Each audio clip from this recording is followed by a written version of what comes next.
একটা ছেলে ছিল, স্বপ্ন ছিল, আশা ছিল, পরিবার ছিল। কিন্তু একদিন একটা দুর্ঘটনা তার সব কিছু শেষ করে দিল।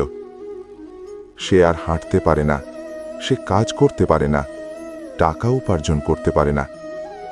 দিনের পর দিন সে বিছানায় পড়ে থাকে। বন্ধুরা তাকে ভুলে গেছে, সমাজ তাকে বোঝা মনে করছে। একদিন রাতে সে ভাবল, এই জীবনের কি কোনো মূল্য আছে? আমি যদি মারা যাই তাহলে কি আমার কষ্ট শেষ হবে? আজকের ভিডিওতে আমরা জানব, আত্মহত্যা করলে কি সত্যিই কষ্ট শেষ হয়, নাকি সনাতন ধর্ম অনুযায়ী মৃত্যুর পর কষ্ট আরও ভয়ঙ্কর হয়ে যায়। এই গল্পটা শুধু একটা ছেলের নয়, এটা হাজার মানুষের গল্প, যারা আজ হতাশার অন্ধকারে ডুবে আছে। নমস্কার প্রিয় দর্শক, স্বাগতম আমাদের সনাতন ধর্ম চ্যানেলে। আজকের বিষয়টি অত্যন্ত সংবেদনশীল এবং গুরুতর। আমরা কথা বলবো একটি যন্ত্রণার গল্প, একটি প্রশ্নের সন্ধান।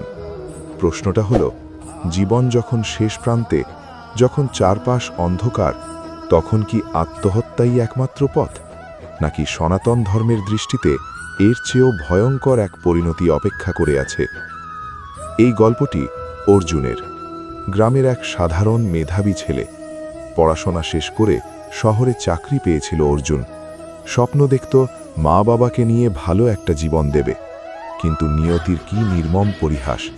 চাকরিতে যোগ দেওয়ার মাত্র 6 মাসের মাথায় একটি পথ দুর্ঘটনা। অ্যাক্সিডেন্ট এতটাই ভয়াবহ ছিল যে অর্জুনের মেরুদণ্ডে আঘাত লাগে। ডাক্তাররা জানিয়ে দেন তাকে আর কখনো হাঁটতে পারবেন না, প্যারালাইজড। চাকরি গেল, স্বপ্ন গেল, টাকা পয়সার অভাবে চিকিৎসা বন্ধ, ধার দেনা বেড়ে চলেছে। অর্জুন শুধু বিছানায় পড়ে আছে, নিজেকে অনুভব করে বোঝা হিসাবে। সে ভাবে, যে হাঁটতে পারে না, যে নিজের পায়ে দাঁড়াতে পারে না, যে পরিবারকে কিছু দিতে পারে না, তার বেঁচে থেকে কি লাভ? অর্জুন ধীরে ধীরে বিছানা থেকে ঘরের কোণে রাখা একটি পুরনো আলমারির দিকে তাকায়। আলমারির ওপরে রাখা বিষের বোতল। তার চোখে ভেসে ওঠে এক ভয়ঙ্কর সিদ্ধান্ত, এই কষ্টের জীবন আর না, আর পারছি না। এই যন্ত্রণা থেকে মুক্তি চাই, হয়তো মরে গেলেই সব শান্তি।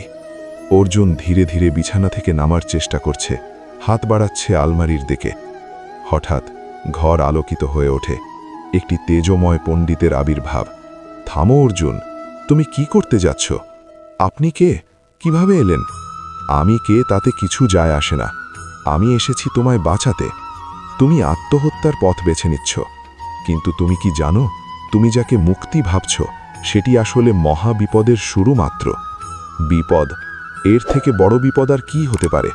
আমি পঙ্গু, আমি বোঝা, আমি ব্যর্থ, আমি মরতে চাই, ওপারে শান্তি পাব। ওপারে শান্তি? অর্জুন, সনাতন ধর্ম বলে আত্মহত্যা কোনো সমস্যার সমাধান নয়, এটি শুধু সমস্যাকে আরও জটিল ও ভয়ানক করে তোলে। তুমি কি জানতে, এই দেহ ছেড়ে দিলেও তোমার আত্মা, তোমার অহংবোধ, তোমার কষ্ট, এগুলো কিন্তু তোমার সঙ্গে যায়। তাহলে মৃত্যুর পরে কি হয়? কি আছে ওপারে? শোন অর্জুন, এই দেহ নশ্বর, কিন্তু দেহের ভিতরে যে আত্মা রয়েছে সে অবিনশ্বর। তুমি যেমন পুরনো কাপড় ফেলে দিয়ে নতুন কাপড় পরে, ঠিক তেমনি আত্মা এক দেহ ত্যাগ করে নতুন দেহ ধারণ করে। কিন্তু আত্মহত্যার ক্ষেত্রে এই ত্যাগ স্বাভাবিক নয়, এটি জোরপূর্বক, পাপপূর্ণ। 1. কর্মের তীব্রতা। আত্মহত্যা করলে কর্মের চাকা থামে না, বরং তার গতি বেড়ে যায়। তুমি আজ যে যন্ত্রণা থেকে পালাতে চাইছ সেটি সাময়িক, কিন্তু আত্মহত্যার ফলে তোমাকে আরও ভয়ঙ্কর যন্ত্রণার মধ্যে পড়তে হবে। কল্পনা করো, তুমি যদি অকালে দেহ ছেড়ে দাও, তাহলে তোমার বাকি কর্মগুলো আগামী জন্মে অনেক বেশি কঠিন রূপে ফিরে আসবে। 2. নরকের যন্ত্রণা। শাস্ত্রে লেখা আছে, যারা আত্মহত্যা করে তাদের আত্মা ঘোর নরক যন্ত্রণা ভোগ করে। পরাশর স্মৃতি বলে, আত্মহত্যাকারীকে 60,000 বছর পর্যন্ত রক্ত ও পুজে ভরা নরকে কাটাতে হয়। সেখানে কোনো শান্তি নেই, আছে কেবল হাহাকার। 3. ভূত হওয়ার শাস্তি। তুমি জানো অর্জুন, ভূত কারা? যাদের অকাল মৃত্যু হয়, যারা আত্মহত্যা করে, তারা ভূত হয়। ইসকনের প্রখ্যাত সাধু জয় পতাকার স্বামী বলেন, এই দেহ ধ্বংস করলে সূক্ষ্ম দেহ থেকে যায়। তোমার যে বয়স পর্যন্ত বেঁচে থাকার কথা ছিল, সেই সময়টুকু তোমাকে ভূত হয়েই কাটাতে হবে। দেহ নেই, ইন্দ্রিয় নেই, কিন্তু আছে তৃষ্ণা, আছে অভিলাষ। কল্পনা করো, তুমি খেতে চাইবে কিন্তু মুখ নেই, তুমি ছুঁতে চাইবে কিন্তু হাত নেই। এটি কত বড় যন্ত্রণা বুঝতে পারো অর্জুন? 4. আত্মার চেতনা একই থাকে। মৃত্যুর সময় মানুষের মনে যে ভাব থাকে, যে চেতনা থাকে, পরবর্তী জীবনে এসে সেই চেতনা নিয়েই জন্মায়। তুমি যদি হতাশা, ক্রোধ আর আত্মগ্লানি নিয়ে মারা যাও, তাহলে তোমার পরবর্তী জীবনও শুরু হবে একই হতাশা ও ক্রোধ নিয়ে। তুমি পালাতে পারবে না। 5. বারবার ফিরে আসা। আত্মহত্যার ফলে তোমার আত্মিক বিবর্তন থমকে যায়। এই জন্মে তুমি যেখানে ছিলে সেখান থেকে এগোনো তো দূরের কথা, তোমাকে পিছিয়ে যেতে হয়। তারপর আবার অনেক জন্ম লেগে যায় সেই একই অবস্থায় ফিরে আসতে। সমাধানের পথ, সনাতন ধর্মের শিক্ষা। তাহলে আমি কি করব? এই যে অসহ্য যন্ত্রণা, এই পঙ্গুত্ব, এই দারিদ্র্য, এগুলো নিয়ে কিভাবে বাঁচব? তোমার জন্যেই তো এই বার্তা। তুমি একা নও অর্জুন। সনাতন ধর্ম প্রতিটি দুঃখীর পাশে দাঁড়ায়। শোনো, এই দুঃখগুলো তোমার কর্মফল। হয়তো অতীত জন্মের কিছু কঠিন কর্মের ফল তুমি আজ ভোগ করছো, কিন্তু এই ফল ভোগ করার সময়ও তুমি যদি ধৈর্য ধারণ করো, ঈশ্বরের নাম নাও, তাহলে সেই কর্ম ক্ষয় হবে। তুমি যদি আত্মহত্যা করো, তাহলে কর্ম ক্ষয় না হয়ে বরং জমা হবে। এবার পণ্ডিত ধর্মীয় গ্রন্থ থেকে পথ দেখান। 1. আত্মসচেতনতা, অহংবোধ। বছর কয়েক আগের কথা, গুজরাটের এক বালক শারীরিক প্রতিবন্ধকতার জন্য স্কুলে সবাই তাকে ঠাট্টা করত। অপমান সইতে না পেরে সেও ভাবত মরে যাবে, কিন্তু সে স্বামীনারায়ণ সম্প্রদায়ের বচনামৃত গ্রন্থ পড়ে। সেখানে লেখা আছে, এই দেহ তো নশ্বর, কিন্তু আমি এই দেহ নই, আমি আত্মা। দেহের কোনো ত্রুটি আত্মাকে স্পর্শ করতে পারে না। এই জ্ঞান পেয়ে সে স্থির থাকে। ঠাট্টা করলেও সে আর কষ্ট পায় না, কারণ সে জানে তার আসল পরিচয় এই পঙ্গু দেহ নয়, বরং চৈতন্যস্বরূপ আত্মা। 2. জগতের অস্থিরতা দর্শন, সাংখ্য জ্ঞান। এই জগতে সুখ দুঃখ দুই আসে, দুই যায়, কিছুই স্থায়ী নয়। তুমি আজ পঙ্গু, কাল হয়তো এমন কোনো চিকিৎসা হবে যা তোমাকে হাঁটাতে পারবে, কিন্তু না হাঁটলেও কি আসে যায়? এই পৃথিবীটা তো অনিত্য। আজ তুমি যাদের জন্য কাঁদছ, তারাও একদিন যাবে। বড় ঘড়ির কাঁটার মতো যদি 100 বছরের কাঁটা দেখো, তাহলে দেখবে 1 ঘন্টা, 1 দিন, 1 মাস সবকিছুই মিথ্যে।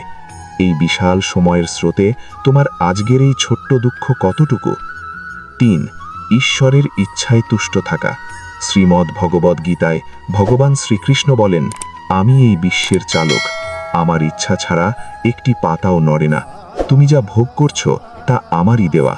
হয়তো তোমার অজানা কোনো কারণে আমি তোমাকে এই পথে নিয়ে এসেছি। তুমি যদি একজন ভক্ত হও, তাহলে বিশ্বাস রাখো, প্রভু যাই করেন মঙ্গলের জন্যই করেন। একজন ভক্তের উচিত সব অবস্থায় প্রসন্ন থাকা। ভগবান যদি হাতিতে চড়ায় ভালো, যদি গাধায় চড়ায় তাও ভালো, কারণ প্রভুর ইচ্ছাতেই সব হচ্ছে। 4. কর্মের অধিকার, ফলে নয়। গীতার সবচেয়ে বড় শিক্ষা, কর্মণ্যে বাধিকারস্তে মা ফলেষু কদাচন। অর্থাৎ কাজ করার অধিকার তোমার আছে, কিন্তু ফল নিয়ে ভাবার অধিকার নেই। তুমি তোমার কর্তব্য করে যাও। এখন তোমার কর্তব্য কি? যদি হাঁটতে না পারো, তাহলে বসে বসে ভগবানের নাম করো। অন্যদের উপদেশ দাও। যারা তোমার চেয়েও বেশি কষ্টে আছে, তাদের সেবা করো। তুমি দেখবে কর্ম করলে ফল অবশ্যই আসবে অর্জুন। চোখ মুছে বলে, আপনি ঠিক বলেছেন, আমি ভুল ভেবেছিলাম। আমি মরে গেলে আমার মা বাবা, যারা আজ আমাকে নিয়ে কাঁদছে, তারা কি হবে? তাদের তো আরও কষ্ট হবে। শুধু তাই নয়, তুমি মরলে তোমার পাপও তোমার পরিবারকে স্পর্শ করবে। শাস্ত্র বলে, আত্মহত্যাকারীর মৃতদেহকেও মন্ত্র দিয়ে আগুন দেওয়া হয় না, তর্পণ করা হয় না। তুমি কি চাও তোমার মা বাবা, যারা সারা জীবন তোমাকে ভালোবেসেছে, তারা শেষকৃত্য পর্যন্ত ঠিকমতো করতে না পারুক? না, আমি তা চাই না। কিন্তু এখন থেকে আমি কি করব? আমাকে পথ দেখান। তোমার হাতে এখনো সময় আছে অর্জুন। এই শরীর যতদিন আছে ততদিন ভগবানের সেবা করো। প্রতিদিন গীতা পড়ো, হরে কৃষ্ণ মহামন্ত্র জপ করো। দেখবে ধীরে ধীরে মানসিক শক্তি ফিরে পাবে। বহু মানুষ আছে যারা তোমার চেয়েও বেশি কষ্টে আছে, তাদের জন্য প্রার্থনা করো। যদি সম্ভব হয়, যারা হতাশ তাদের পাশে দাঁড়াও। তোমার এই কথাই অন্যদের জন্য আশার আলো হয়ে উঠুক। বন্ধুরা, অর্জুনের গল্প আমাদের সবার জন্যই একটি বার্তা। জীবনে যত বড় দুঃখ আসুক, যত বড় বিপদ আসুক, আত্মহত্যা কখনোই তার সমাধান নয়। সনাতন ধর্ম আমাদের শেখায় এই জীবন মূল্যবান, এই দেহ দুর্লভ। অনেক পুণ্যের ফলে আমরা মানব জীবন পেয়েছি। এই জীবনকে কাজে লাগিয়ে আমাদের করতে হবে ঈশ্বরের আরাধনা।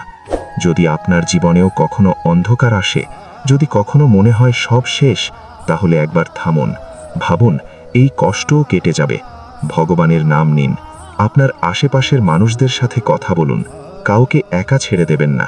মনে রাখবেন, আপনি এই পৃথিবীতে একা নন, ঈশ্বর আছেন আপনার